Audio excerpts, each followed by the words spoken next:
At Bigan City sa Ilocos Sur, pasok sa top 28 ng New 7 Wonder Cities of the World. Suporta naman ng buong Pilipinas, hinihiling ng pamunuan ng nasabing lalawigan. Si Benny Malikdem ang ating tagapagbalita live phone patch. Benny, magandang hapon sa iyo. Yes, magandang hapon sa iyo, Princess. Pasok sa top 28 ng 7 Wonders of Cities of the World ang siyudad ng Bigan sa lalawigan ng Ilocos Sur, na kung saan tanging ito na lamang nag-iisang pambato ng ating bansa sa nasabing kompetisyon na inulunsad ng United Nations Educational, Scientific, Cultural Organization o UNESCO.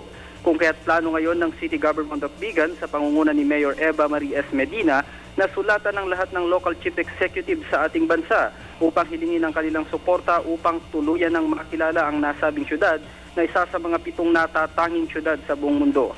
Makakaharap ng Bigan City ang mga pinakamalalaking ding syudad ng 27 bansa na nakapasok sa nasabing kompetisyon ng UNESCO. Kung kaya't ng isang epektibo at mabisang estratehiya ang dapat isagawa ayon kay Mayor Medina dahil anya hindi biro, Princess, ang makaharap ang mga nasabing syudad para sa titulo. Agad namang iulat sa publiko ni Mayor Medina kung ilalabas na ng mga namamahala sa kompetisyon ng mga pamantayan nito para sa pagproproseso ng mga makakapasok sa top 7. Suportado naman, Princess, ni Ilocos Sur Governor Ryan Luis Singson ang mga hakbang na gagawin ng City Government of Bigan upang mapili ito sa 7 Wonder Cities of the World.